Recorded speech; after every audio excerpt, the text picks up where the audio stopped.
Hello, everyone. Greetings, Hello. greetings. Hello. Yes. Hey. God bless the green. God bless the green. God Is it God save the bless or green? God God save save the the green? green. God save the green. I think that's a good final note for this movie. I have to say, that got a little chuckle out of me. After all that, we're like, we can all agree the green is a place we care about, right? God save it. You know what this movie's been about. It's been about the green. Yeah. Hello, everyone. Welcome. We're so happy to be here. It's your Patreon bonus feed episode for this week. You all know, as paying subscribers, that our ambitions have expanded. We now provide you 2 premium episodes per month, which means subscribers, now we know, is essentially a weekly affair. We appreciate your patronage. Thank you so much. And if you want to do us an even extra wonderful solid, tell your family and friends about our wonderful show. We always appreciate as many eyeballs and ear drums as we can get. Well, we have a real special episode here today, something that we absolutely could not do on the main feed because neither one of us saw this as children. I think that's fair to say.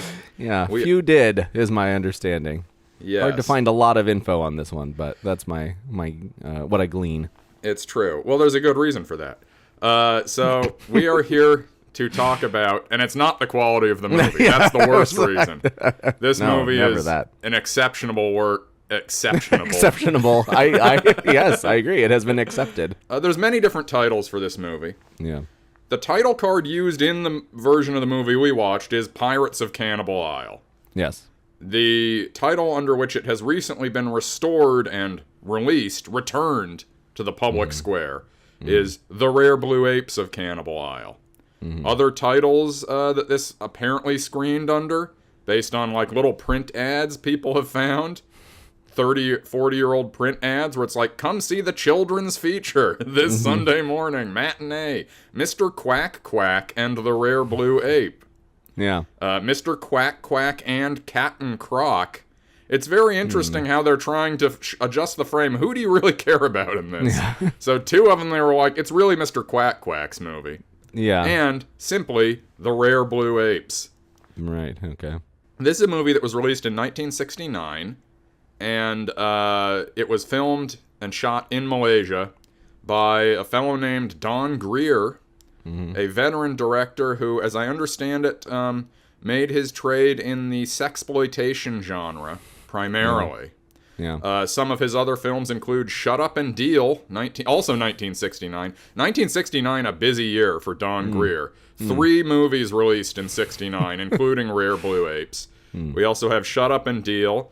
The only info I could find on this was the IMDb, like the tagline, which was, quote, "A poker night bachelor party turns lurid." Then we have Switcheroo, also 1969. He also did a, I don't know if it's exploitation or I couldn't tell if it was that or just straight porn, Alice in Wonderland. But it was not the one that you and Evan like to watch together. Okay. Yeah, Evan and I, years and years ago, show brother Evan, who wanted to be here today, but unfortunately schedule not permitting. He and I watched Rare Blue Apes last week, and then when I was figuring out what to do for this, I was like... It was like in, that klaxon siren they use in Kill Bill. Yeah. It was like, wee, the apes, of course.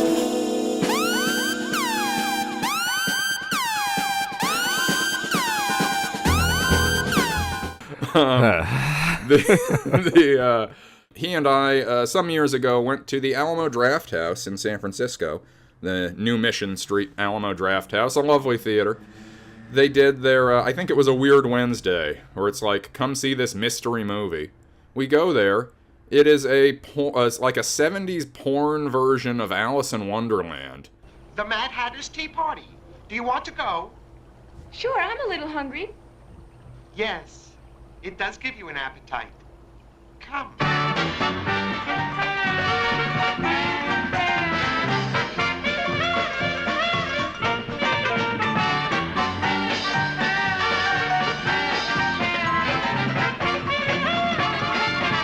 It was a soft core version. They had cut out the real juicy smut they'd cut out all the stuff you come to the movie to see. But you could watch this. It's literally, I got home, I looked, it was all on Pornhub, the full version. It's like, I don't think this is really appropriate. Like, I'm all in the fun spirit of mystery movie. Who knows what it's going to be? I shouldn't go to a theater with my brother and then you're like, all right, we're playing some porn for you all. It feels like not in the spirit of the mystery movie. But yes, apparently Don Greer tried his hand at this same concept. Yeah, there was his birth date is listed on IMDb, but no death date. So as far as our show is aware, he is 101 years old this year. Congratulations. Don. Lordy, look who's 101-T. We are so happy. We hope you're listening, Don. Yeah, sure. And yeah. Call in, please. Call in. Call the Now We Know hotline at 415-349-3659? 49? 59, and leave a message. So, or email, well, we do have an email, nowweknowpod at gmail.com, in case you're so old that you can't speak anymore, but the mind is still vibrant. So this movie was essentially lost. This movie, there was no version of it you could find anywhere. There was almost no information you could find about it anywhere until it was restored and recovered and given new life by the film distribution company Vinegar Syndrome. It is part of their 10-film box set Lost Picture Show, which when I was up in Portland, my older brother had ordered this, and it arrived in the mail while I was there visiting, like, last year for Thanksgiving or something.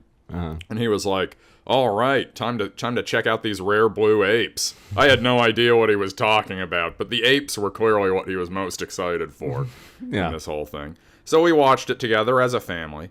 Okay. My 3-year-old niece was not there. This is not a children's movie for young children, to be clear. No, it I don't know who it's for. So we watched it. I thought, well, that was pretty strange. There are, 9 other films in this set, such films as The Las Vegas Strangler, a.k.a. No Tears for the Damned, Beware the Black Widow, Deep Inside, Violated, Barbara, Red Midnight, The Last of the American Hobos, What's Love, and The Sex Serum of Dr. Blake, pardon me. So, a lot of presumably exploitation schlock in this box set. I have also seen The Las Vegas Strangler, which was no good. I haven't seen the other 8. As you said when I was prepping you for this episode, Kevin, some movies are forgotten for a reason.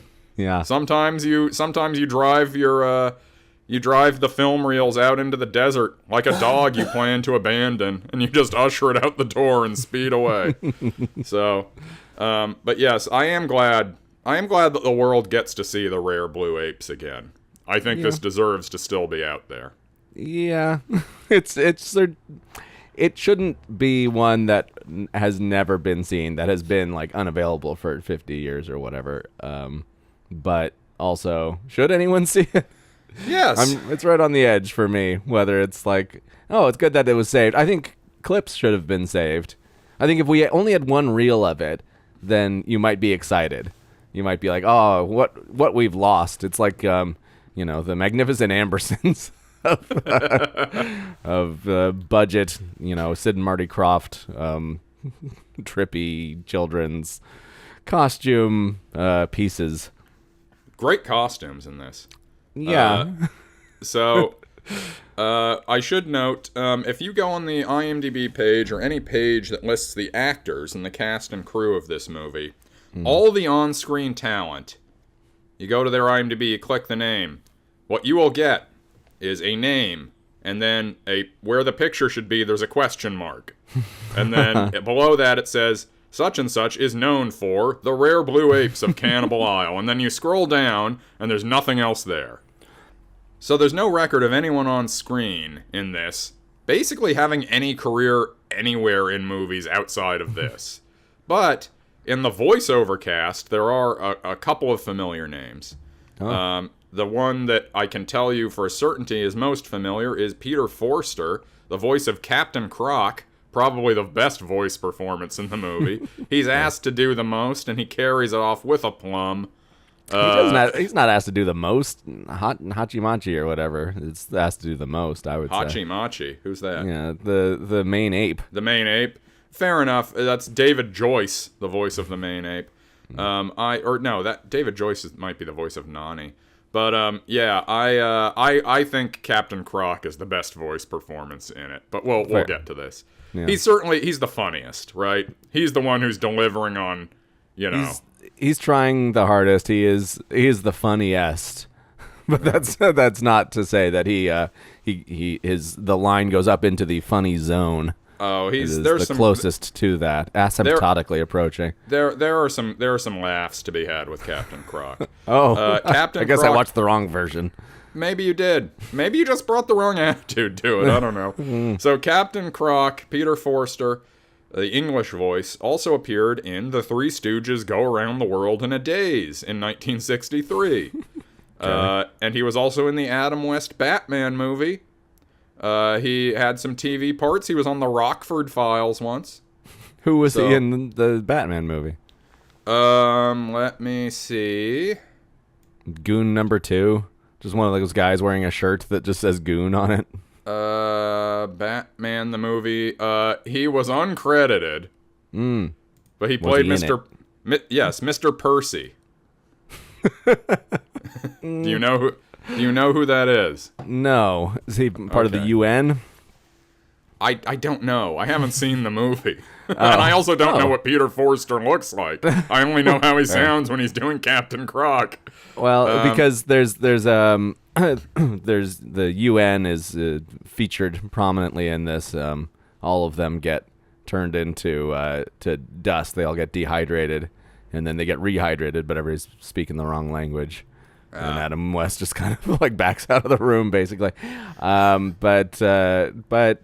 Mr. Percy could be the representative from England. Seems likely enough that would be the kind of name you would give that kind of a character. Yeah, that checks out. Okay. Well, yeah, that's probably it then. And then the other one, and this one I'm a little more skeptical of. It is hard. It's weird. If you go to Plex, which is one of the places you at home can watch the Rare Blue Apes of Cannibal Isle, it is on Plex on demand. It is also on Tubi with ads.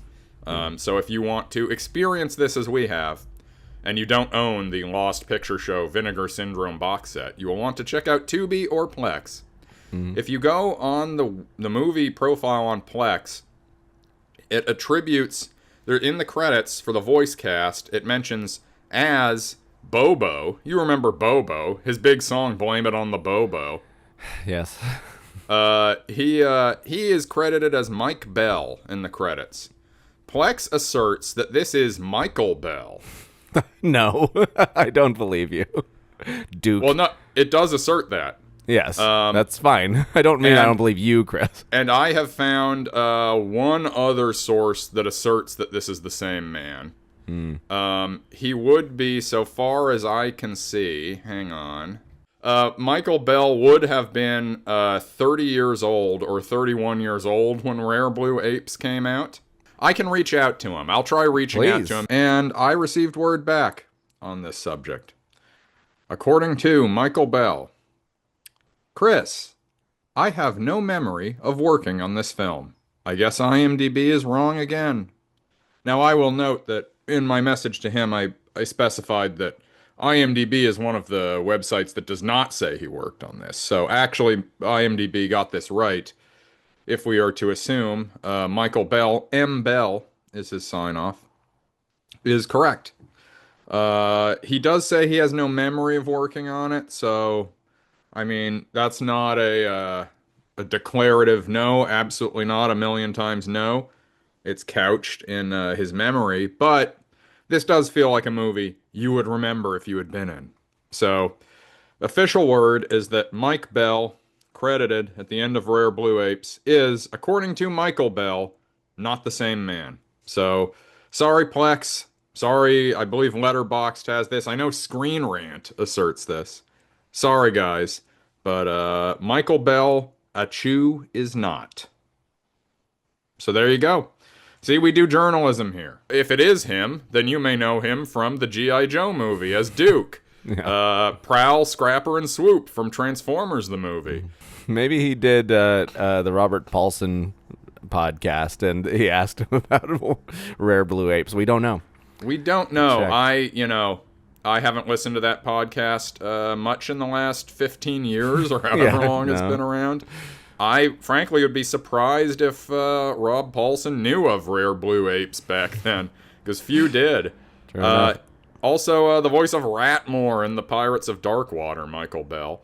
So you should be very excited at the thought that you got to hear one of his earliest roles here, also playing a pirate. That's fun. And just the last preamble note I have here is that when I was looking at IMDb's Rare Blue Apes page, at the bottom it said, more like this? It recommends other movies to you. Yes. Its only recommendation was the 5,000 Fingers of Dr. T, which I think is a little uncharitable to Dr. Seuss and the 5,000 Fingers of Dr. T. But in a way I do get it. I get why they say that.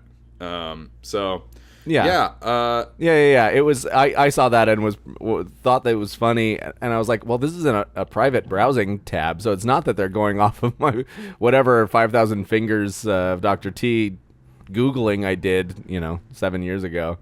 Yeah. But it did. I was like, what? And then I was like, well, what else would I say? Yeah. So picture it. The year is 1969. You see an ad in your local newspaper that says kids feature. Come see. What the ad said could have varied. It could have been Mr. Quack Quack and the Rare Blue Ape. It could have been Mr. Quack Quack and Captain Croc. Could have simply said the Rare Blue Apes. And you think, oh, I have a child. Or perhaps I'm a child at heart. I'm going to go see this movie show. So you go there. Instead of watching the moon landing. Well, the moon landing is going to be, you're going to be able to see that forever. Rare Blue Apes was invisible for a period of decades. So little did you know that you were actually seeing a rarer sight by seeing Rare Blue Apes at the time. And no one's going to be talking about it either. You're going to have more forbidden knowledge if you saw Rare Blue Apes. So you go to the movie, the lights dim. And then what do you get? Well, yeah, the very first shot for me was really arresting, where it's just because I went into this as clean as possible, and I had seen some of a song from it that Chris, you had posted on Instagram, but that was about it, and maybe you'd seen a clip, I think, at the Draft House. But so the first shot is a bee entering a flower, and just dead silence, and it was like, oh, what am I getting into? And then it's just like, oh, here's a bunch of flowers. Yeah.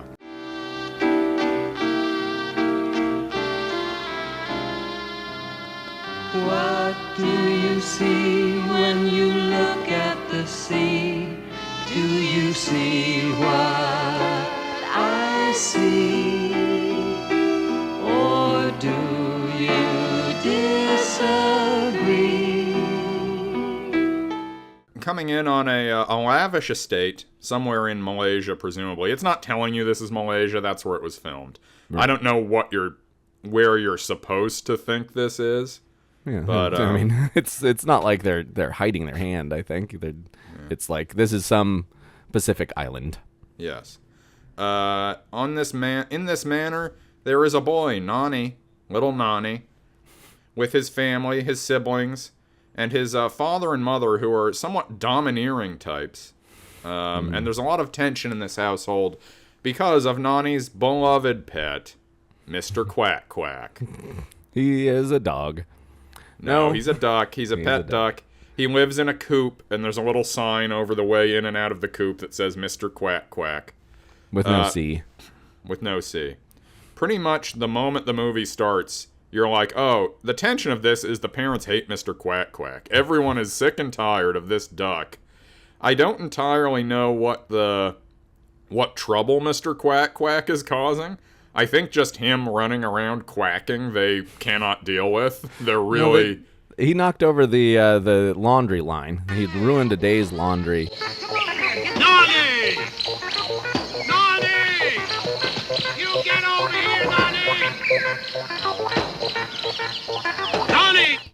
they say. And the real tension of the movie is, are they going to beat this duck all movie? The answer, kinda. It's a real, oh, you want to get your pals together and throw the duck around? It's that kind of movie. There is no thing at the end of this movie asserting that no animals were harmed. No. By my watch, I would assert that I think they probably killed one of these ducks. There's multiple ducks, because at one point when Mr. Quack Quack returns, when you get to the island, he runs in, but he's not wearing his little collar. So I think they may have done an insert shot at some point, possibly because they forgot that he was gone and they wanted to be like, here he is coming back. And either they didn't bother to put the collar on him, or it was a new duck. That was before we didn't think we were going to have to do this. But yeah, they're pretty rough to this duck. The lack of a collar is a sign of a new duck, necessarily. They're pretty rough on this duck, and I'm concerned it may have been hurt or killed at some point. Yes, I agree that is a very clear possibility. The duck does not like being handled. He does not like Nani DeGroot. I wrote Nani DeGroot Tyson, like Neil deGrasse Tyson. It's almost a joke.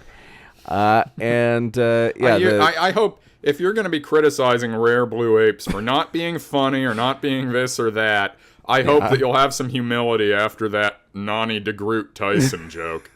I was desperate for something to entertain myself. So yes, the duck fun. You just don't like fun. The child in you is dead. It's also important that what child? It's also important that he knows how to untie knots for his later usage. This is foreshadowing of a sort. But yeah, everybody's going nuts about this duck. The Nani's dad is a white guy, and everybody else is Malaysian. And there's just like this sort of imperial attitude from his dad. And it is like it's a plantation style home. Yeah. Whatever happened here, ain't none of it good. I agree with that. And the dad is like, look, you got to get rid of Mr. Quack Quack. We'll get you a normal pet like a dog, but we're gonna give Mr. Quack Quack to Mr. Van Gelder.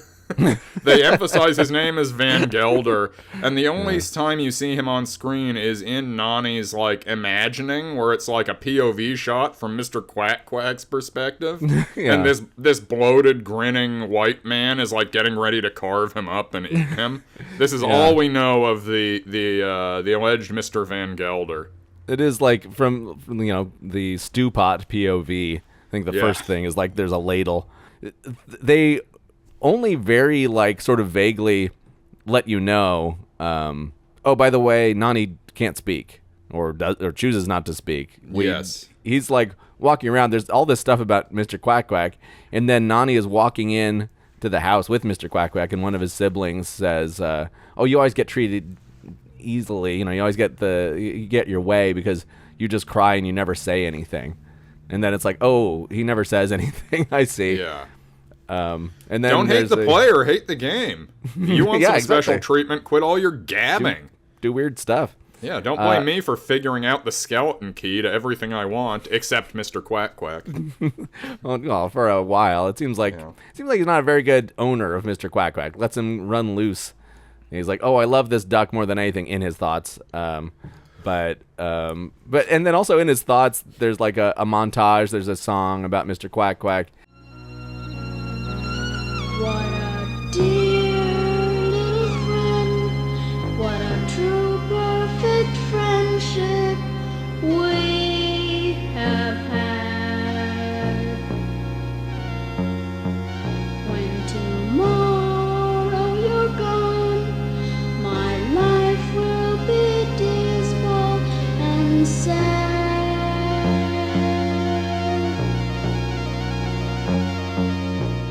And the montage is just him looking just like just glaring at his parents and whoever, just holding, because they don't have any extra footage, so it's just everything we've already seen where he's already in trouble, and everybody hates Mr. Quack Quack. There's no like, we're prancing through the fields or whatever.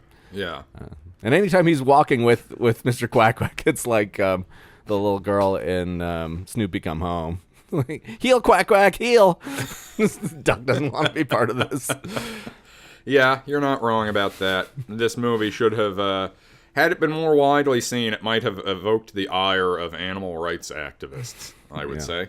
Yeah. But there are some animals in it that are quite happy to be there, like the rare blue apes and the swampies, the dreaded swampies. We'll be getting to them in a moment.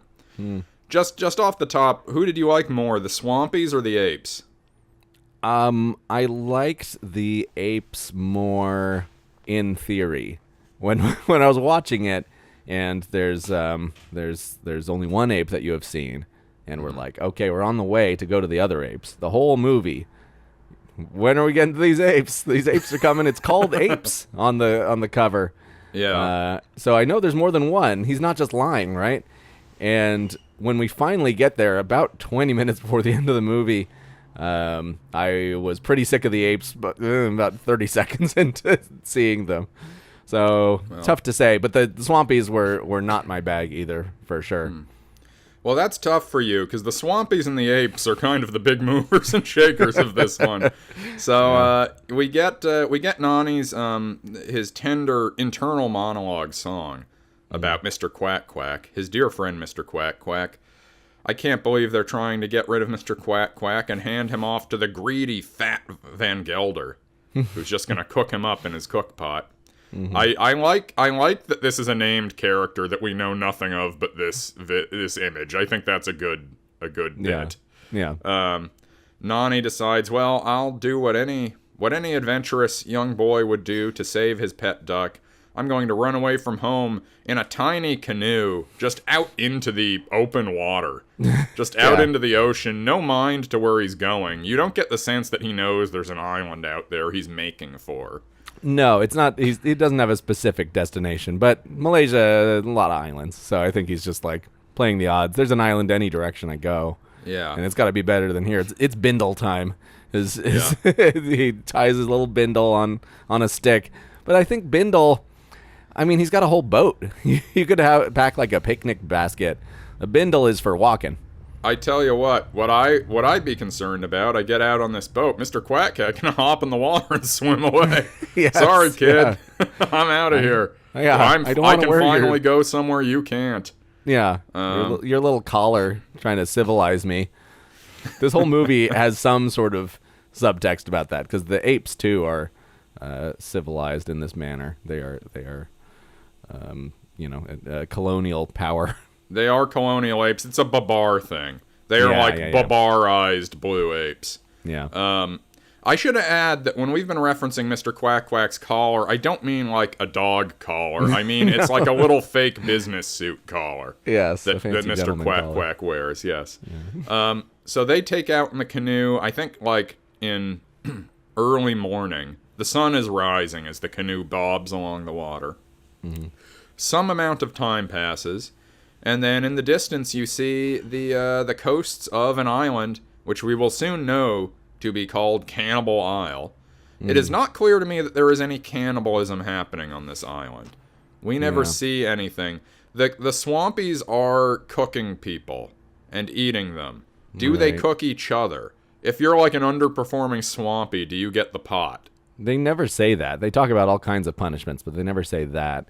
Yeah. And it, maybe you could argue it's cannibalism if you're cooking other speaking creatures, but then whatever his name is, Hacha, says that they don't understand language. Like, they can't hear us. They can't hear you. You can speak. They won't understand you. But then he also says that about the human man that they find later. So it's really unclear about that. But if they don't hear them speak and they just see these apes in suits, it is like, it's one thing to call it cannibalism if it's another speaking creature. But if it's another creature that wears a suit, is that cannibalism? Yeah, it's an interesting question. I don't think it is. I think cannibalism is quite narrowly defined as eating your own. Yeah. I think, like, if we happened upon... Obviously, there are animals that we have eaten that possess levels of intellect where you could portray it as deeply problematic, even outside the paradigm of, like, how a vegan would conceptualize speciesism or exploitation of other species. You know, people have said that about eating octopus, for example, which is quite commonly eaten in Japan, among other places. But no, I think unless it's a DNA match, you're not exactly doing cannibalism. I'm curious where that line is. Like if I ate a rare blue ape, obviously we evolved from rare blue apes.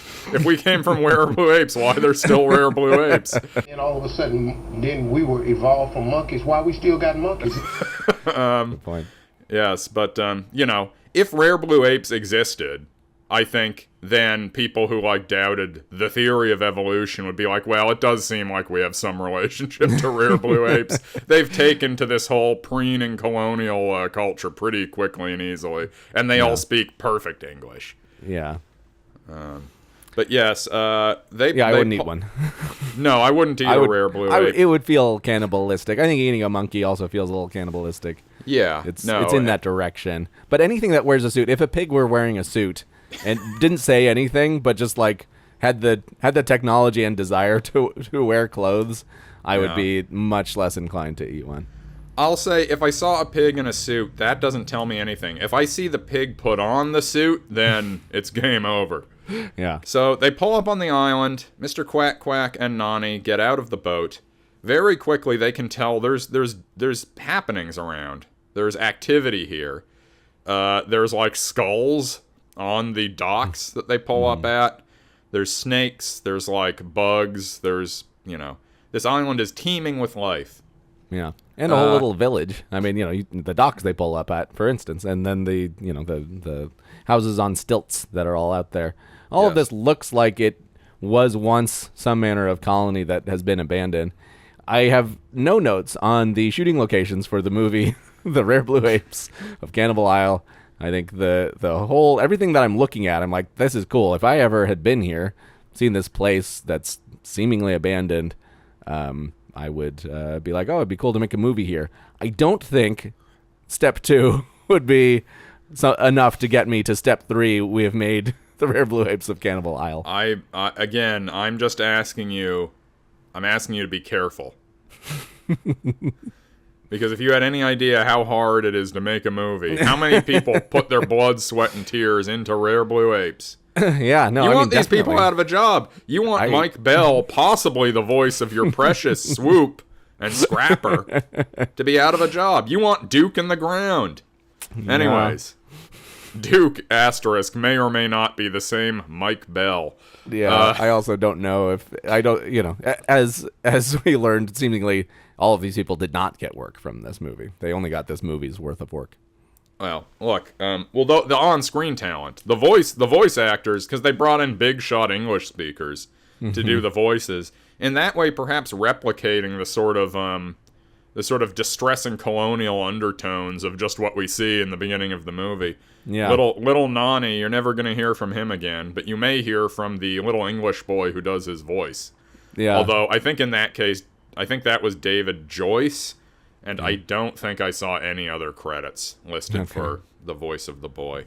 One of his brothers has a distressingly high voice, like the little boy in Temple of Doom. Not Short Round, but one of the Indian boys. So, once they have landed, Nani attempts to hitch Quack Quack's leash. This duck is on a leash, mind you. Yeah. Which gives you a sense of what kind of pet relationship this is. Oh, they love each other. They love each other. Mr. Quack Quack is tied to a post under the dock, just in the fetid mud of this shoreline. But then he quickly slips the leash, evading, what is it that's coming after him? There's like some creepy crawly that is in his vicinity. Yeah, there certainly was. When they first landed, there's a lizard that has like a bum foot, just like hopping around on 3.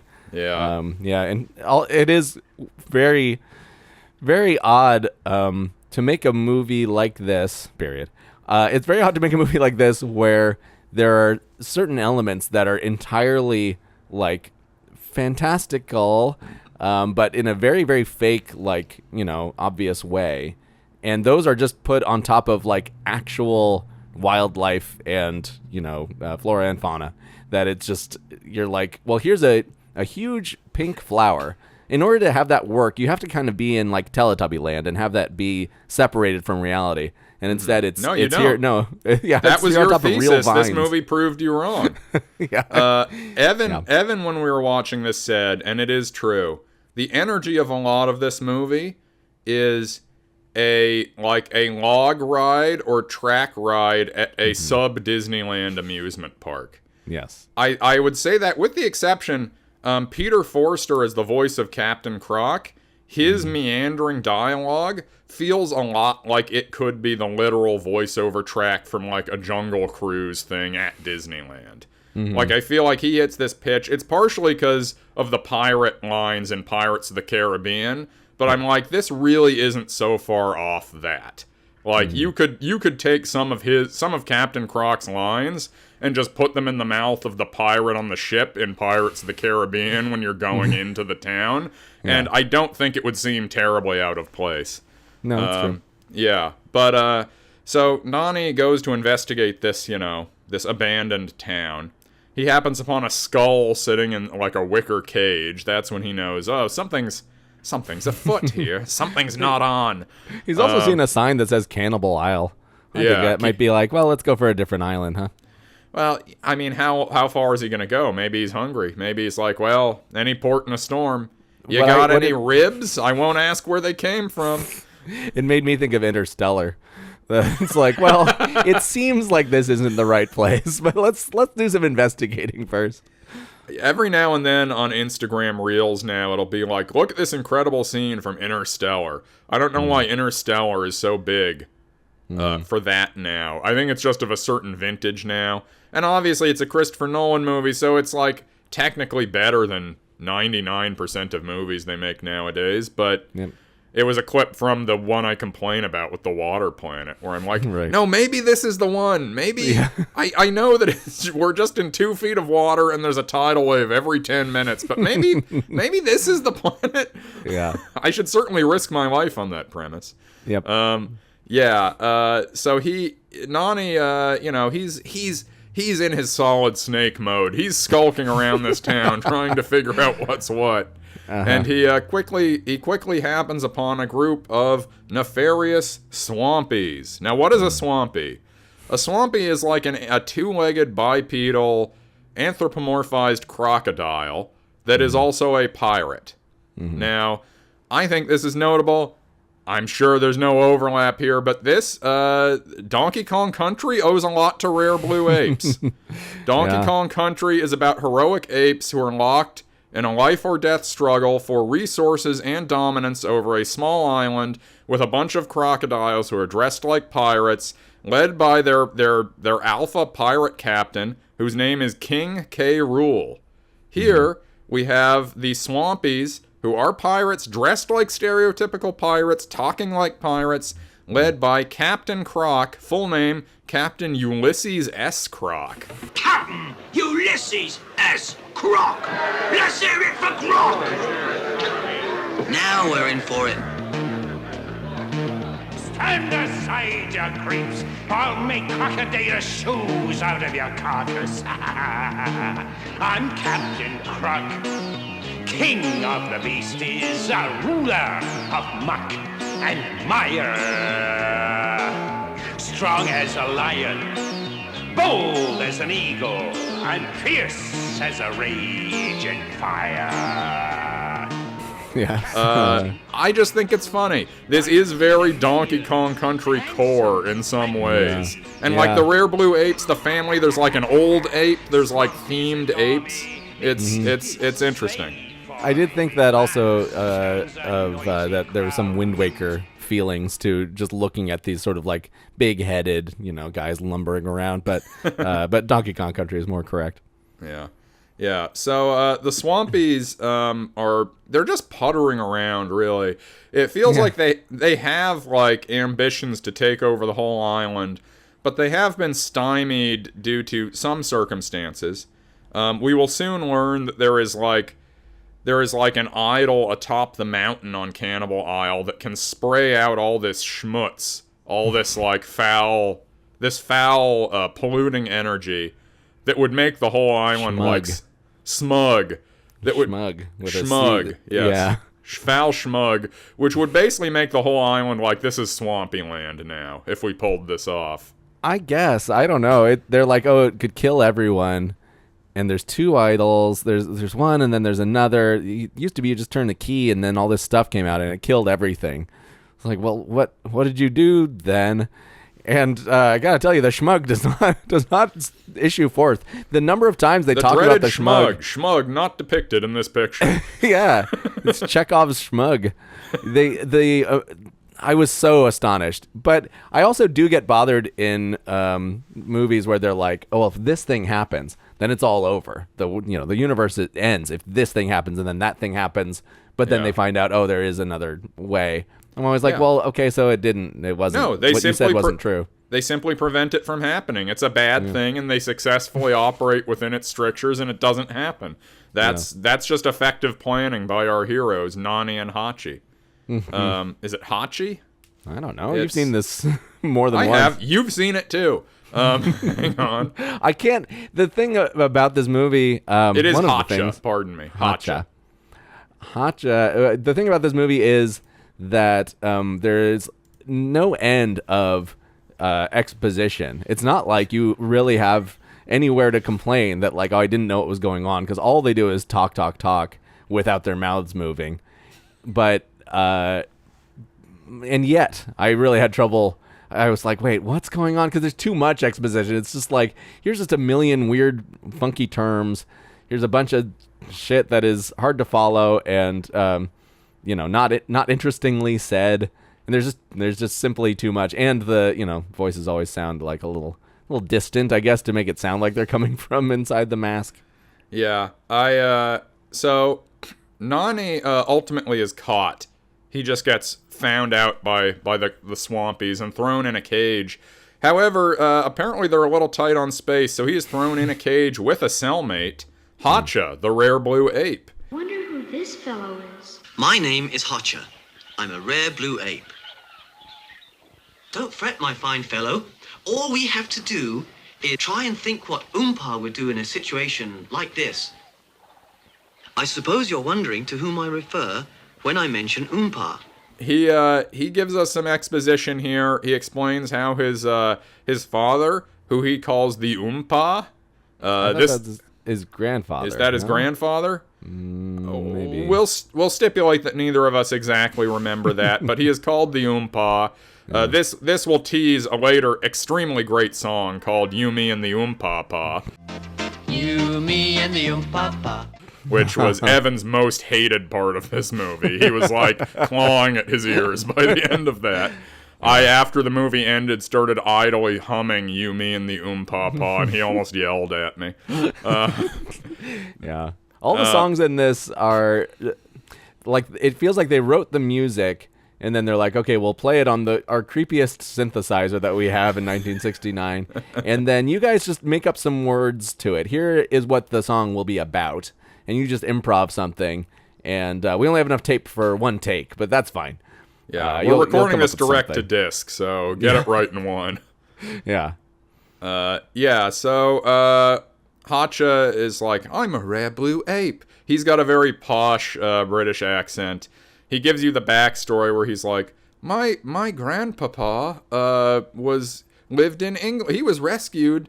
Or sold. I forget what it is. Sold to a Chinese pirate, and then but the Chinese pirate's wife didn't want him for some reason. But the pirate's wife refused to have a baby ape around the house, much less a blue one, and eventually, poor old Oompa was sold again. This time, to an English lord. So Oompa was raised in England in the grand Victorian manner. Didn't want this massive, terrifying ape baby. Blue ape, bright blue, by the way. Yeah. So then he was sold again. My poor grandpapa.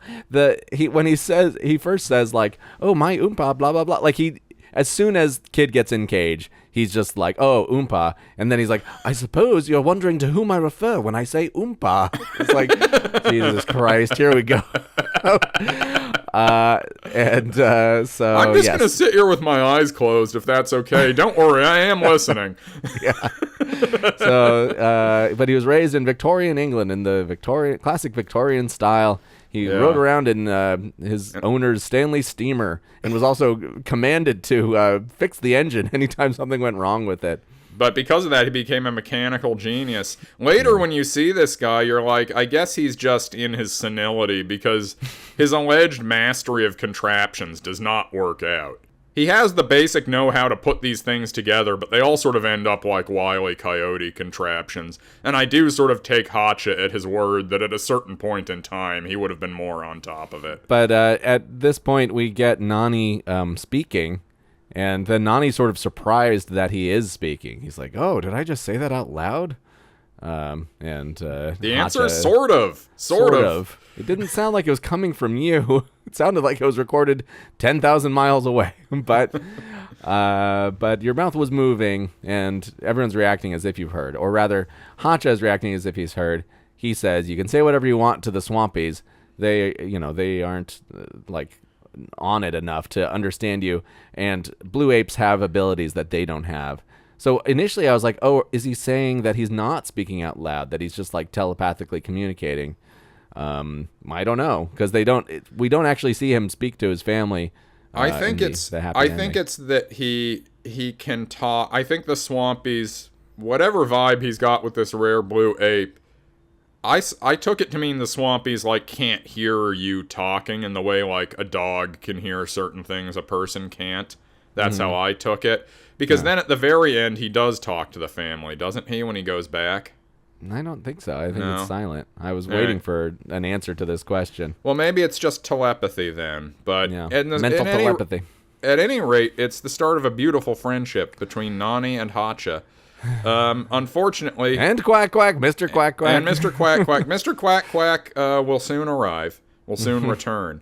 They are hauled off to be cooked up in a stew pot late one night. We get the Swampy song, which is one of the most fun songs, I think. All the stuff introducing the Swampies, I liked, Evan liked. This was Evan's favorite song and moment was the introduction of Captain Croc, where he sort of saunters up and starts singing his song about how he's Captain Croc. I love this. This is good shit right here. Yes, I'm Captain Croc. Hard as a rock, slick as a lizard or an elephant's gizzard, munching on beetles, a toothpick of needles. I'm Captain Ulysses S. Croc. This is probably the best part. Thank you. So we agree. We agree. Say something nice. Say something nice about rare blue apes. I wrote here, so disturbing and so boring all at once. That's not nice. I said something nice. It's disturbing. That's kind of a compliment. He says they have royal blood. It's explained, but Hacha he says We are without a doubt the original blue bloods, as anyone that isn't colorblind can readily see. You might consider us the original blue bloods. Yeah. Because he's blue. Yep. Yep. I contest. You were civilized by a true blue blood that bought your grandpa. You're not the original blue blood. Right. You are a blue ape who happens to have been blessed with the ability to read and write and speak. Yeah. And it says that the grandfather moved back to the island after he had, made his fortune, but... Why would you come back to this island? This place is a nightmare. Because you have to protect it from Schmug, among other things. Why do you care about your homeland? So you just pull up your roots and leave your family and everything behind. I don't think he had family. No one was there. Everyone on the island is related to him. I think. Well, there had to have been another rare blue ape. Otherwise, it would be inbreeding. Sure. Or maybe it's, what do they call it, parthenogenesis? Maybe he's like the virgin blue ape who spawned other blue apes. Could well be. Or maybe they mate with humans, and that's how they got this way. Yes. Maybe. I do this part with the pirates, and it's all dark. It did feel the most like a dark room ride, and I was kind of like, oh, this is... if I saw this for that length of time, I would be reasonably entertained. It's just that it's clear that it's going to keep going on. The mouths on many of them, many of the costumes can move, but I think that they can't move the mouth unless they've got like an arm in it. So if you're walking around, you can't be moving the mouth because you've got two arms out. Yeah. That was my explanation, because there were times in close-ups that mouth would be moving. But by and large, it's just this disembodied voice and, gestures that don't seem to go along with what he's saying. The ape has his little paws up like this all the time for no particular reason. Yeah. Like a praying mantis is what I'm doing if you're just listening to this. I think they're trying to make him look affected and effete by having his hands up like this, like, ooh. Yeah. That's their compromise for the fact that his hands have to be up like this to make him look, I don't know. I mean, that is sort of a monkey thing, like arms up. They're doing something. I'm like, well, good job doing something. It doesn't look like just a guy in a suit exactly. Yeah. But so they've been talking a lot about making blue ape stew. Then they're like, oh, a human being, and we will also put him in the stew pot.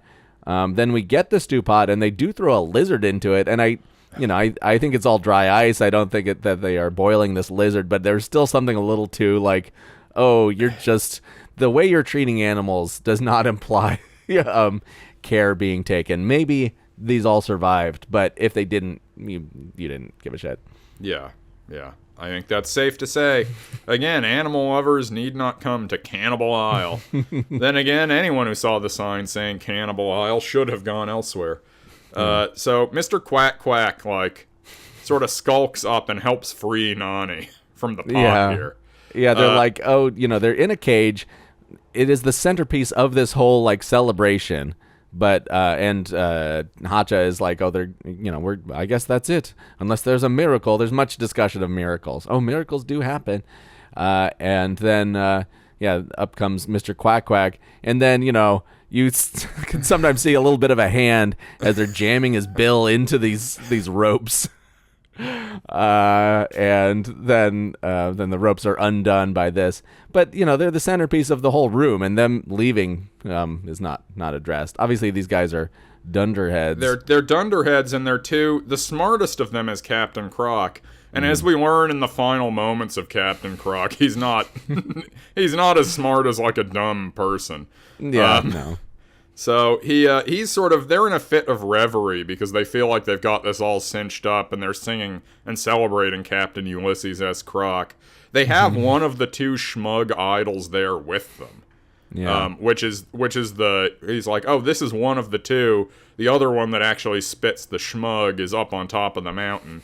I guess this other one is here so that he has a reason to bring up the schmug stuff. I really don't know.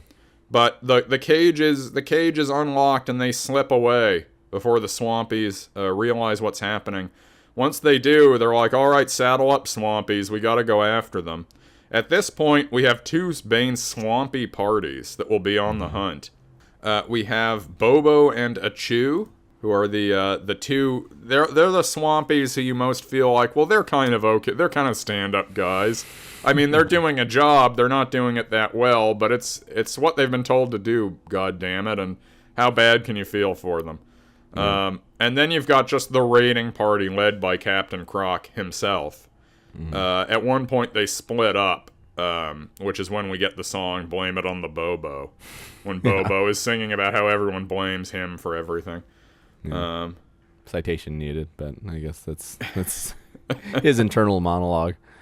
So they're on the narrow river. It's called the Sliver River. It's very small but very fast, and they're just sort of fending off the banks of the river. They hear the crocodiles saying their chant, which is like Ooga Booga, and they're like, oh, we gotta get out of the way, go hide from them in some of the brush, still in the river on the boat. But then they do that, and then there's a snake. And so then they're like, oh, fuck this. This is probably, by virtue of being in this tepid, weird-looking little river, this is the most real, like, this is just a budget Disneyland Jungle Cruise set here. Which, obviously, I quite like as a fan of that level of, like, peculiar, unsettling artifice Like a not quite right depiction of something you intrinsically understand what it's supposed to look like. I should add also, the alleged role for Michael Bell in this is not Bobo, as I said earlier. It's Achu. So he is not the one who sings Blame It on the Bobo. Okay. In this sequence, this is when we learn that these Swampies, they have a fatal flaw, a weakness, inherent to Cannibal Isle that really stymies them left and right, which is rose gas. Yeah. These enormous pink fake flowers that they've planted alongside the canal, the river, that whenever it seems like, do they do this all the time, or does the flower know when a Swampy is around? The flower seems to know. Because when they are going down the river past these enormous quote-unquote roses, they suddenly spray rose gas as though they were a flower on the lapel of the Joker in Batman. Yes. It's like a and it just like absolutely swats the Swampies in gas, and it seems to either knock them unconscious or kill them or addle them instantly.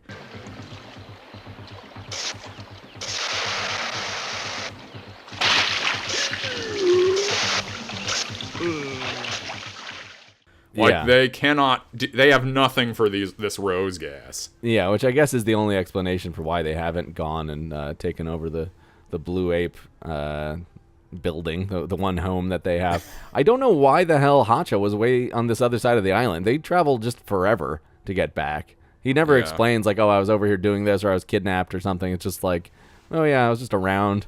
Now it's a 3-day voyage to get back home. Perhaps he was doing some level of reconnaissance, because it is clear the tension of this is they have to keep the idol from being activated and releasing the schmug.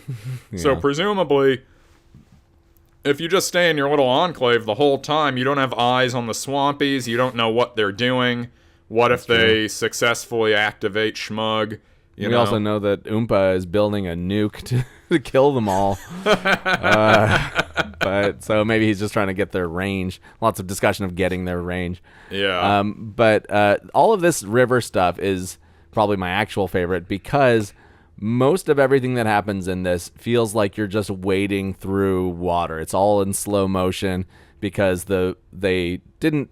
I don't think they knew exactly what everyone was going to say at individual moments. So their motions are kind of vague, and the voices are disembodied. So all of it feels just out of reach of anything happening. And the costumes are big, so if they swing a sword, it's like, well, no one's going to get hurt by this. You just very agonizingly slow. But when you're on a river, there's nothing you can do. The boat is moving at a certain speed. The river is moving things along. Yeah. The fact that your body doesn't move fast on the boat, that's comparatively fine. Yeah. But the Swampies see some bit of cloth that Hacha left behind when they wed into the brush. These guys that couldn't see them in a cage that is the centerpiece of the ritual. They see, oh, wait, over there's a tiny piece of blue fabric. Sticks it on a hook. And they do get sick, because some of the Swampies go over the waterfall. Those silly, unfortunate Swampies that apparently don't know that there's a waterfall here. Your whole life is on this island. You should know every square inch of this island. Yes. Rose gas notwithstanding. It's so funny. It is very funny watching how they react to being gassed. Because you're like, well, what was your theory of how you were going to get past this flower? Because it seems like they are freshly startled by this every time. Like, they're like, what? This flower's emitting a gas that is bad for me as Swampy. Yeah. And so they abandon ship because Hacha is like, oh, that way they'll think that we were in the boat and we died. This boat is your only hope of getting home. You should not be abandoning the ship. And the Swampies are not within sight of the boat when it goes over the waterfall. But also, when the boat goes that away, Mr. Quack Quack follows it. And Nani is like, oh no, Mr. Quack Quack. And Hacha is like, he's giving his life for yours. Like, oh yeah, I know this duck. He's going to go over the edge and die, and this is all on purpose. In what sense? They think that the sight of the dead Mr. Quack Quack is like the cherry on top of, oh, they're all dead. Yeah. They didn't make it. They survive falling over, the Swampies survive falling over the waterfall, and they're never like, oh, they must have died because this is too dangerous. They're immediately like, oh, we were tricked. Gotta go find those guys. So the whole plot doesn't work. And then Mr. Quack Quack, much like Chewie, is back in the next scene. Mr. Quack Quack must have been on another boat. So now Achu and Bobo have separated from the main swampy cohort. We get it's around here that we get the second big song, the first big song involving Nani and Hacha specifically, which is You, Me, and the Pa. You, me, and the Pa. You, me, and the Pa. Our family is funner than a Christmas tree. Together, we will always see life through. You, me, and the Pa. This is an interminable song. Challenge to our pride brings us together side by side. I was sort of pretending to enjoy it in order to agitate Evan, but I think what it is it's just like, it's so simplistic. It's like a children's song on like an episode of Barney. Yeah. But it is like, there is something about it where it's like, no, this is bored right into the center of my brain, and it's not getting out as quickly as I want it to.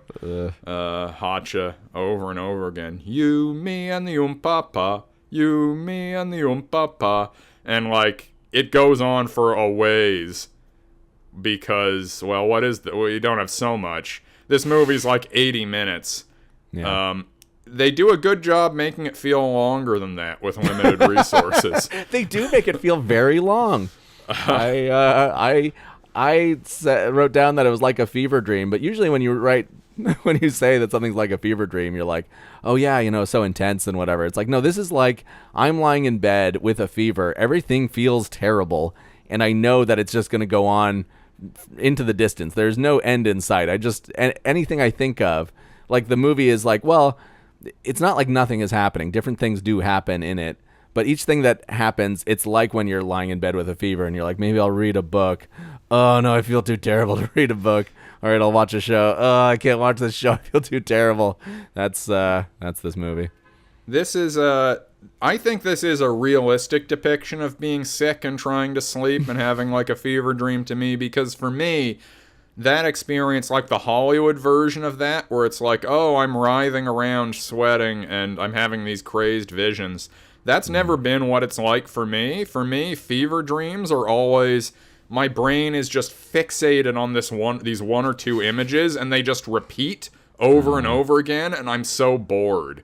I can't fully sleep, and I'm bored and angry, and just every second I close my eyes, it's like the same loop of 6 seconds worth of thought. You, me, and the Pa.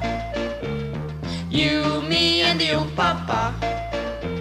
Yeah, they swing from trees. This is their like, we're friends now moment. Yeah. Now that Mr. Quack Quack's out of the way, we can really friend up. The first time I saw this movie, and the first time Evan saw it, we both had the same thought, which was, there's going to be like a villain turn. Like, Hacha seems sinister in some way. Yeah. Like, he's possessed with too much secret knowledge, but he's not divulging enough about what's going on. So I was kind of like, is he like the liquid snake of this island? Is he going to be like, what do you think of my outfit? You didn't know that I was actually the King Swampy. Well, that would have filled me with hope. Yeah. I had given up hope by this part of the movie. I was like, no, we're just gonna wade through all the rest of this swamp. Yeah, there is a long interregnum here where they're just trekking. They're just making their way across the island. They go through a desert where they are supposedly parched from thirst, but then they find just like a water pump that you can pump that has water coming out of it, fresh, clean water. They're like, Nani is like, oh, I'm so thirsty, I would even drink swamp water or whatever, swamp something. And Hacha is like, I bet that guy thought the same thing, and he points at a human skeleton. And then, 50 feet away is a water pump. And I was like, don't drink the water from the water pump that's right next to the skeleton. This is a bad lesson for the kids. Yeah. You should see this and know that something is wrong.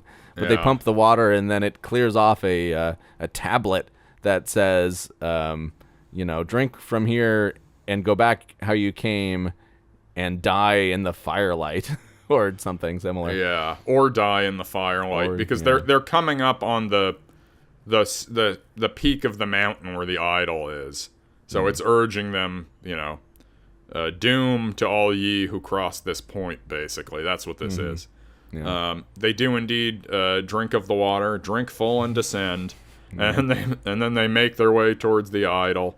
The Swampies are hot on their tails, but they are consistently one step ahead of them. They never actually get snagged by the Swampies throughout this.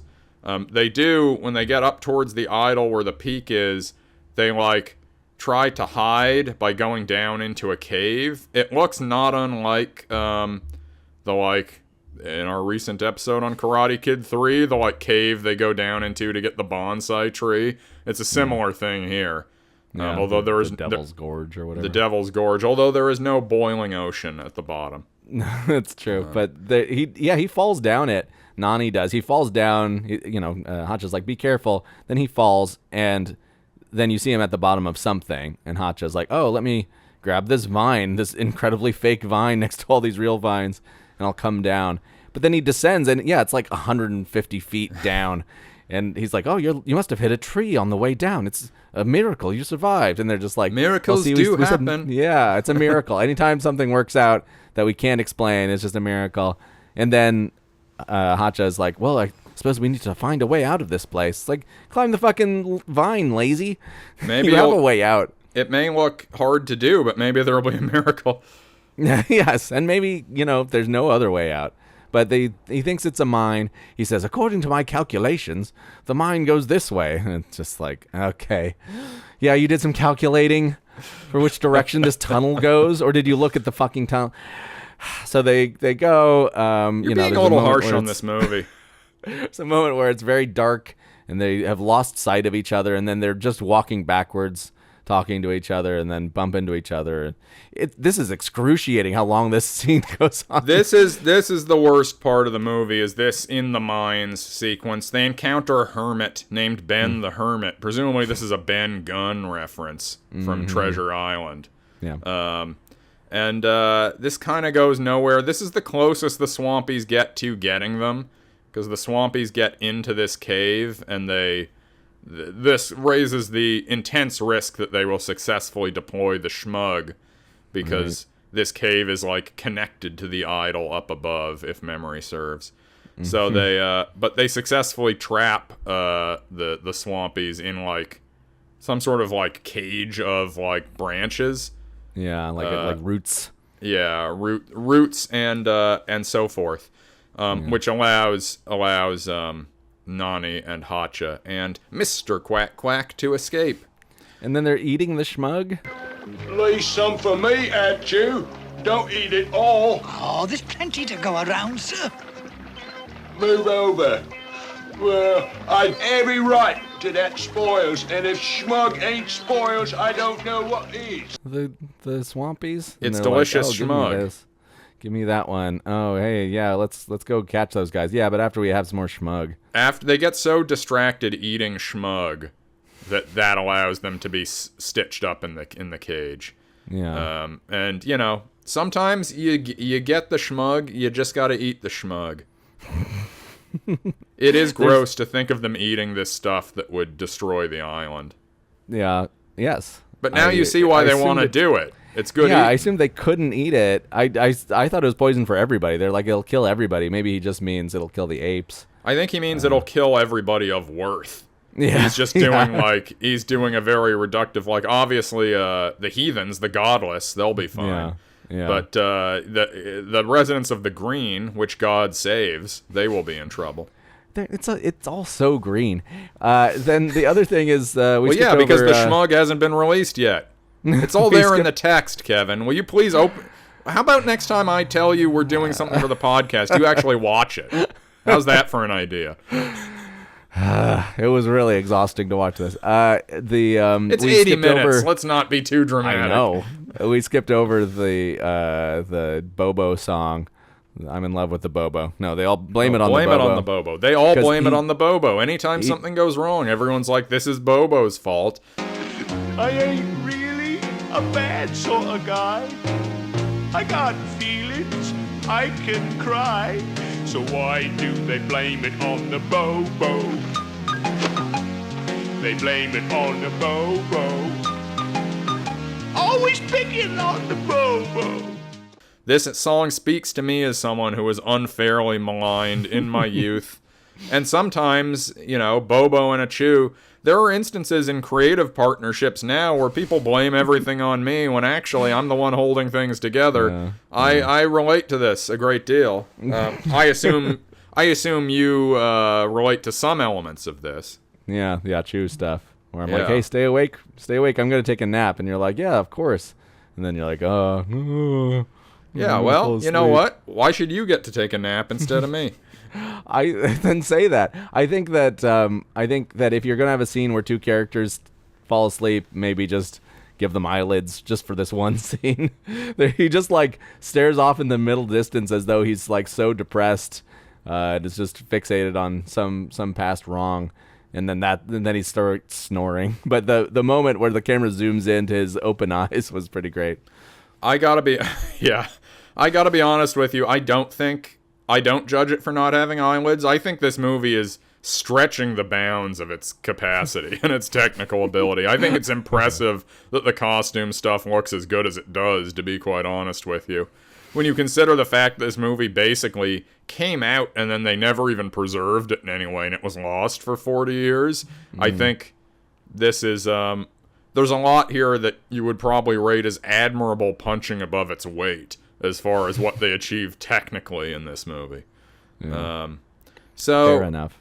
So from here, they're pretty much straight on to Cannibal Island to the green, right? Yeah. Once you're out of the mine, it's a hop, skip, and a jump to the green.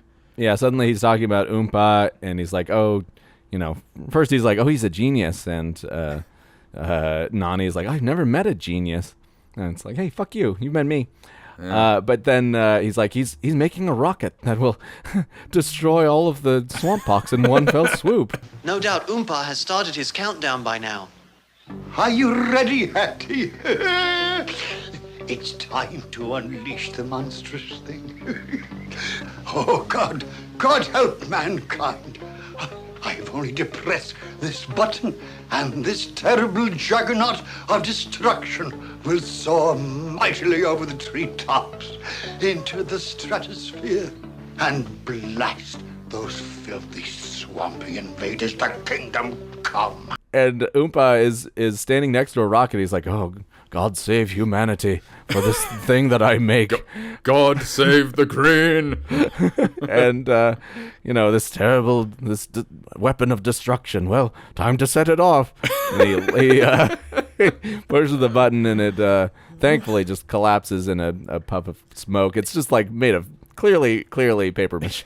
They get there, and Hachi's like, I know the rocket didn't work so well, and he seems like he's not with it, but wait till you hear him talk about NATO. Yeah. Yep.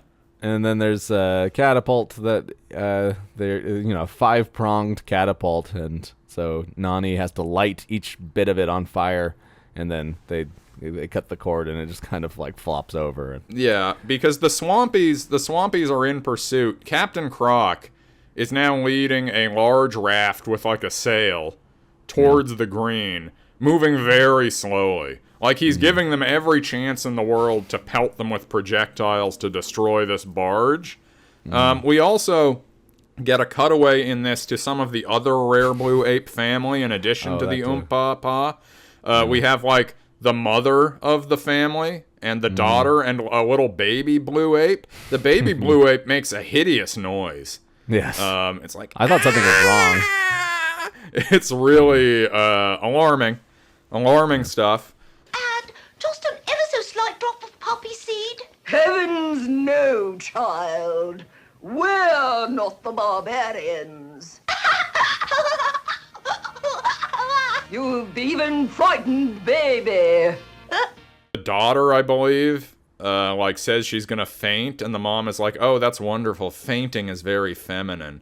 So she's trying to prosecute the gender norms of rare blue ape society. Does this movie have something to say about class or race, or attempting to attempting to convert yourself into the affect of the colonial overlord. What do you think? You would, but the message of it would be, oh, that's bad, but these are the only good people. Yeah, and they're all the way into it, and it ends with a big celebration of that. Yeah, so I don't think that's the point they're trying to make. It's like, no, this is good. I think it's just supposed to...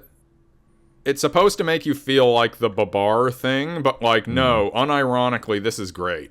There's nothing wrong with this kind of thing. Yeah. Yes, and they are making some of the rose powder, because the flowers dish it out on their own, but also they use the flowers to make it.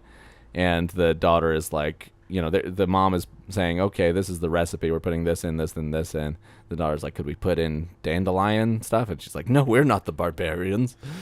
So dandelion is too intense. Yeah, we're just killing them with chemical weapons, but we wouldn't use that sort of. Well, that's like sarin gas. That's not what we use. We use other similarly deadly chemicals that are more civilized. Right, and so. The raft looks amazing, by the way. I thought the raft looked really cool that they're on. It's got multiple levels, and it's supposed to be, I think they made it from like the wreckage of the boats that went over the waterfall, but they did a great job. And the captain is like, okay, well, we'll attack from the sea while Achu and Bobo attack from the land and pincer movement, not knowing that they've already been taken out. Yeah, this is a real Bay of Pigs level. Like, if we can just get this boat with these 5 guys on the shore, I think we can basically take down the rare blue ape government. Yeah. I mean, they're not entirely wrong. If they got to the shore, well, no, they are entirely wrong, because they're going so slowly. This again feels like a scene in like a dark ride or a log plume ride, where it's like, you're looking at it, and it's on some sort of rig to make it look like it's slowly approaching you. But you know that once you go around the turn, it just retracts and then starts slowly. Like, they're never going to get there. You're never going to make it to the shore. The captain is standing on the upper level, just inveighing and fulminating and waving his sword. This is all good. I like all the Captain Croc dialogue. I'm so happy for you. Nary a single blue in sight. Just as quiet as a snake in the mud. Look at her, as peaceable as a baby toad. We is gonna have us some roast tonight. Them blues won't know what hit 'em. There's another bad attitude. Just shameful the way you behave. There's another blue ape that's young, but he's wearing like knight armor, and he is also making a catapult. His just flops over, but then he's like, "Oh, must be the wind, must be the wind," and then does it again and gets pretty close to the boat. And he's like, I've got their range now. And then Oompa's like, yes, you've got their range now. And then he's like, oh, he's got their range now, so we'll fire it on them. We've got their range now, Oompa. This time we'll send them straight to the bottom. God save the green! And he fires and it misses by a foot each time. It's like, well, you maybe have approximately their range, but... and so then the crocodiles, so the implication is, oh, we sink the boat, kill the crocodiles, but the crocodiles just jump off the boat. Like, oh, it's going to get hit. Okay, let's go. Yeah, because they're crocodiles. They can handle water. But then they get up to the shore, and the second they do, they're just completely blitzed with rose gas on all sides. It's like, yeah, you know that this is the problem. This is the big problem. This whole island's full of these giant flowers and this alleged rose gas, and you're helpless when you get spritzed with this gas. They know it. You know it. The second you set foot on land, there's going to be a bunch of people with these bug spray canisters pumping rose gas at you. Yeah. This happens, they're like, shit, this is like the Monty Python. It is, I won't go so far as to call it interesting, but it is fun that, like, at the final fateful clash between these two sides, it's just grotesque incompetence on all sides. Like, the one thing that the apes have that kind of works on its own accord without much thought is the gas, and that is the only effective attack on either side of this. All of the Oompapa's plans, his measurements, his catapults, they all fail spectacularly. He is clearly like... This is like the grandpa at the end of Texas Chainsaw Massacre. They're trying to make him do it, but he can't do it anymore. His catapult, flings forward and then flips over. It's all, like I said, it's all the Wile E. Coyote Acme catapult shit. Mm-hmm. None of it's working. Daddy's hat's falling off. Oompa's hat's falling off. Yeah. But then, and the Oompa does look a bit like Cranky Kong from Donkey Kong Country again. It's just interesting. It's poetry. It rhymes. Yeah. But then they swim back to the raft, and then Captain Croc knows, all right, we've come a long way, but enough with this foolishness. The time has come to end your worthless lives with Captain Croc's super bomb. Here it is, this special treat. Captain Croc's super bomb. I've been saving this for just such a desperate moment. And this is it. I think I forgot my spike. Now I'll go with you. Think I'll take a dip. It's dangerous to swim alone. I think I'll pick me a flower. Did you like this? The name Captain Croc's Super Bomb, I was like, well, this is good. This is something like, you name the group chat this, everybody's happy. He comes out, it's just a big, a large grenade-sized bomb with a big sizzling fuse, and on it says, Croc's S-bomb. S-bomb. Yeah, all the crocodiles, they see which way the wind is blowing, because they've been swimming back to the boat, and some of them, I think, are on it, and then they're like, actually, I need to go get something. Yeah, let's go for a walk. They all just abandon ship, in, a polite way, because they know that whatever he's going to do with this, it's not going to work out. He doesn't do anything. He just holds it until it explodes. This is it, Captain Croc.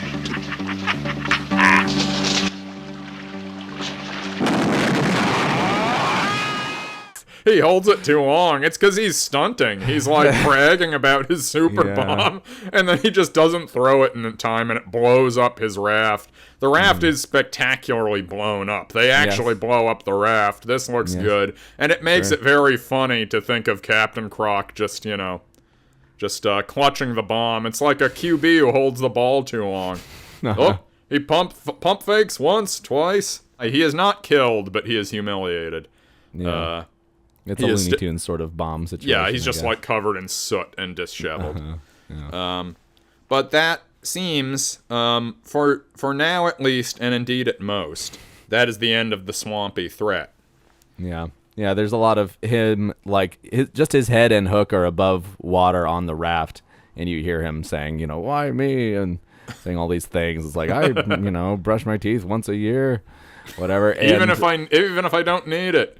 Yeah, and the look on, because the masks never move, or I don't think that any of the Swampies speak. I don't think their mouths move.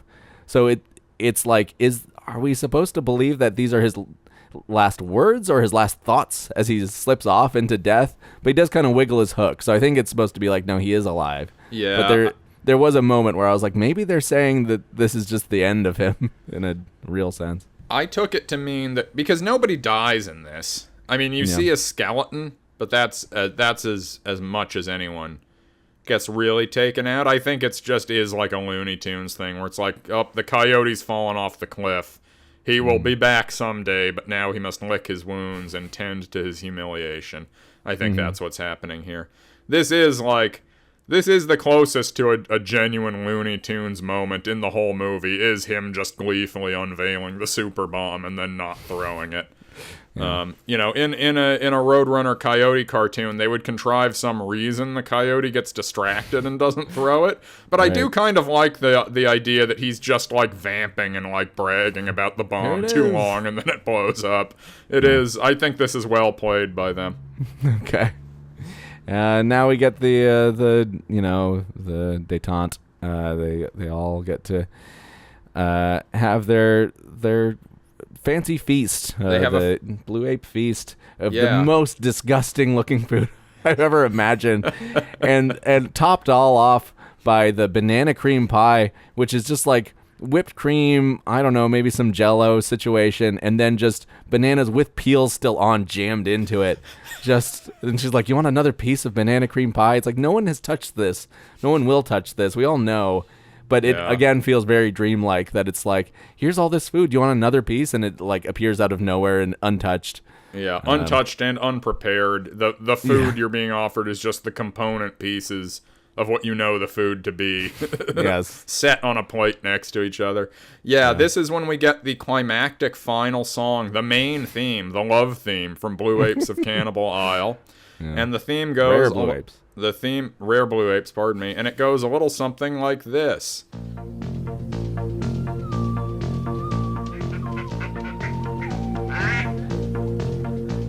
Compared to other animals, we're great. Though lions are called kings, we're even greater. We don't swing from our tails or live in shells like snails. If you find us in a tree, it's a house of luxury. We're the rare blue apes of Cannibal Isle. Wiser than humans, older than monkeys, kinder than swampies, and proud enough to sing out loud. We're the rare blue apes of Cannibal Isle. Though elephants are strong, we're even stronger. We cause this land to grow with flowers row on row. Our house has grown so tall, we live above it all. We're the rare blue apes of Cannibal Isle. Wiser than humans, older than monkeys, kinder than swampies, and proud enough to sing out loud. This goes on for a few rotations, but they only set up one shot in this scene, which is like over the back of the grandpa at the table with Nani at like the head of the table against the wall, the other apes in the family on the sides of the table. But it's already kind of like a haunted, cursed angle. But then halfway through, the grandpa stands up and starts gesturing like he's conducting, fully blocking out half the shot. You can only see half of Nani anymore. So you're really just looking at this like decrepit, like blue ape with like stringy hair, clearly balding, wearing like a smoking jacket, just limply directing his hands around as though he's the grand old man. He's the Papa. Yeah. But then he falls down because he's blocking the shot. It's such a weird... It's like, we know what's going on here. Why wouldn't we just shoot another angle? No, this is the one. Film is expensive. I think it's just that they don't have any other walls. They have those two walls, and so there's only one angle, really, you can shoot this from. But yeah. But then the Oompa should stand off-center if he's going to do this directing bit. You need to rotate everyone around the table a little bit and have them be a little tighter clustered together. Yeah. But I guess that doesn't connote luxury, which is obviously the rare blue ape way. So Nani at this point speaks and gives a speech that is very weird because he's like, I've learned so much from meeting all of you, and I'm going to, like, when I go back home, I'm not going to seek special treatment. Like, it's a weird speech that implies that, like, no, I was wrong for being obstinate and not talking and defying Ma and Pa. I'm going to try to help my mom and dad understand that I don't want pity or sympathy or even special attention. I'm happy just being on this earth. And from now on, I'm going to help keep it as beautiful as God made it in the beginning.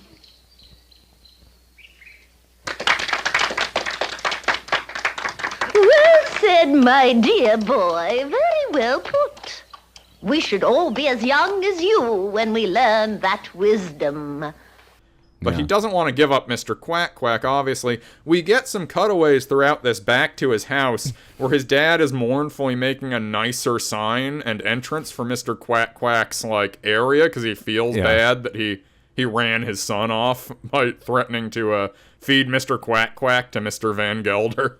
Yeah, it's very rare for this sort of movie. This, I will This kindly sort call of it movie? What a sort? Wizard of Oz sort of movie where he goes off into this Wonderland, Alice in Wonderland sort of movie. It's very, very rare that you get cutaways to like, but what is everyone doing? How is Auntie M dealing with Dorothy being gone? Obviously that one is a little more difficult to, but for most of these, if you go off into the Wonderland, we don't check back in with everybody just being sad. And they'll cut those in. They did one, I think, in the middle of the like pirate celebration where it's just like, and here, back, humans, sad. All right, anyway, pirate celebration continues. Very weirdly done. But yes, it does mean that you at least have hope that when he gets to go home, it'll be okay. But yeah, the implication is just that, oh yeah, I was faking not being able to speak just so I could get my way all the time. That was like my thing. Yeah, and I know now that that's wrong because I hung out with these posh blue apes. Yes. I mean, I don't... It's just one of these things where you hear the speech at the end, and you're like, oh, was I supposed to get this as a message or a theme of the movie? Yeah. So what was this about? What am I supposed to think of? Also this. God bless us, everyone. Yeah, it's a strange one. I think that much we can say about Rare Blue Apes of Cannibal Isle. It is a strange one. Nani returns home to great celebration. He sprints back down the dock towards his house, clutching Mr. Quack Quack, who is desperately craning to get away. Yeah. This duck could not be less happy to be jerkily, like, clung to by this boy while he runs around. And, that is the end, and presumably a happy ending. Everyone's happy. Everyone got what they wanted. Obviously, the Swampies have been laid low. They're not all dead. So one presumes that the Oompa Pa's goal of building a nuclear rocket to wipe these scum off the face of the earth still persists, right? Yeah. After this, do you think they're going to talk to him and be like, look, it's not an easy conversation to have, but someone else has to take over the weapons program. Like, you're not... Look, we weren't going to say anything with a human boy here because it would have embarrassed you and looked bad for the family, but everything you tried to do there went very poorly, and we just need fresh blood. Yeah, but I mean, I think from nice, well-meaning people's perspective, you would say, oh, this clown who can't get his shit together, I don't want his son... the ape J.D. Vance to be in charge. Maybe he'll be more effective at getting this rocket off the ground and nuking the other side of the island. Well, they're Swampies. They're not like you and me. Yeah. You're trying to release the schmug. Yeah. You have any idea what would happen if they released this schmug? No. I mean, granted, I don't, but it would kill the rare blue apes, and we can all agree that they are the best people here. They're the best, most virtuous people. Not even the rose gas will be able to stop the schmug. I did think the schmug was going to be some like poison gas that like you couldn't touch, but then Ben Gunn lives next to it. He's just like, oh yeah, that's the schmug over there. It's like, oh, okay, so I guess it's not that bad. We also didn't say that in Bobo's song. He says that there's nobody that doesn't have some good in them, basically. And really, I'm just some guy. Yeah. As I said to the guy who tried to get in my car as though it were his Uber today, I'm just a guy. I am not your Uber.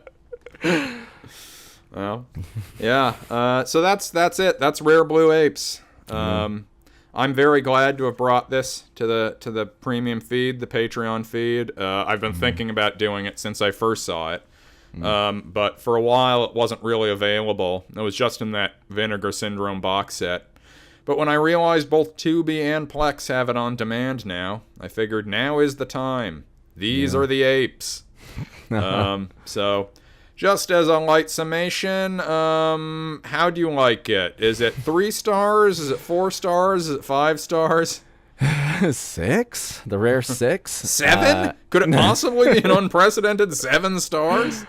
No, I didn't like it. I liked looking at it for a few minutes, and then every moment after that was just desperate for it to get somewhere, for something to happen, for people to move in a normal way, for talking to feel like it's coming from a person. all of these things. It sounds a lot more fun when we're talking about it. It's a movie that if I were watching it on triple speed with subtitles, I would have a much better time. But it's quite a slog for me. I am glad to have seen it. Now I never have to see it again. Well, unless it's my birthday and I get to pick the movie, and you feel too bad to intervene. That's and true. you also feel you're also too much of a good friend to like storm out. Yeah, I'm a little softer on it than you. I think I accept the criticisms of it. There is a stretch of about half an hour in the middle that gets quite boring and quite turgid, and just really nothing is happening. But it is a genuine oddity. It was lost for a long time, and there is some genuinely bizarre, off-putting, and occasionally some quite funny bits in it. And I consider it, as Show Brother Evan said on Letterboxd, a must-watch. You owe it to yourself. 100 movies to see before you die. The Rare Blue Apes of Cannibal Isle, number 13 on that list.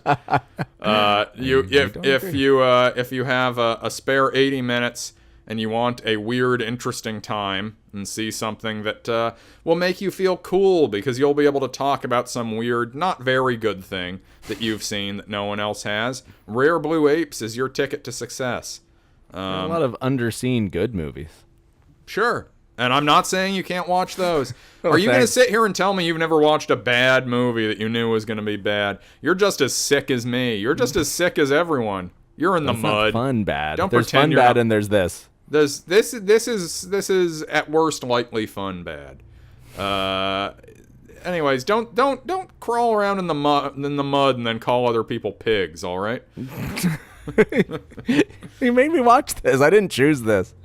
I made you watch it. Every alternating episode of this is us making each other watch something. Yes, exactly. It's not, the stuff you've made me watch. You made me watch that Deadpool and Wolverine movie. That was worse than this. The people made us watch that. The people. I guess that's true. We did vote. We did vote on that one. If I had put this up for a vote between Rare Blue Apes, what would I have put it against? Rare Blue Apes versus Karate Kid. What would you... Well, you saw that. You've seen the new Karate Kid. I did. Which is better, that or Rare Blue Apes? Karate Kid Legends. That's tough. Not close. That's tough. Well, you don't think it has more artistic integrity, do you? What does it even mean? No, yes, maybe. Who knows? What was this? What was the art of this? Just madness and drugs and thinking kids are dumb, and it's not respectful of the audience to do this to them. You just put somebody in a mask and have them mumble the whole time, like the thief and the cobbler. Just well, if you're thinking about if you have kids and you're thinking about taking them to the movies this week, I would urge you skip Karate Kid New Legacy or whatever the fuck it's called, and put on Rare Blue Apes of Cannibal Isle. Yeah, find a theater that's showing it and take them to that instead. I think it's screened at the Draft House before. I'm sure of that. I don't know where else it's been shown. But I tell you what, if I find out this is playing in a theater, yes, sir, count me in. No, probably please. not. I probably need to wait a few years before seeing Rare Blue Apes again. Yeah. So, thank you all so much for joining us for this exciting episode. And remember, you can watch this one for free. No subscription allowed. Tubi and Plex will both allow you to watch the Rare Blue Apes. Thank you so much, as ever, for supporting the show. We do it all for you, and we will be back on the main feed next week. We will probably be doing the one I have seen, the 1987 movie, which was a conceptual reboot of Rare Blue Apes. It came out, sort of alongside the G.I. Joe movie, and that. No, that's not true. Obviously, no, we don't know what we're doing for the next episode just yet. But rest assured, it'll be good, as all of our episodes are. You guys support the show, so presumably you agree with us on that. And yes, so thank you. Enjoy your week, and we will see you soon. Yeah. See you next time. You, me, and the Papa. God save the green. Bye. And proud. and proud, and proud to sing aloud. Bye. Dear friends, I shape round or flat. Dear friends, it's merely a choice between this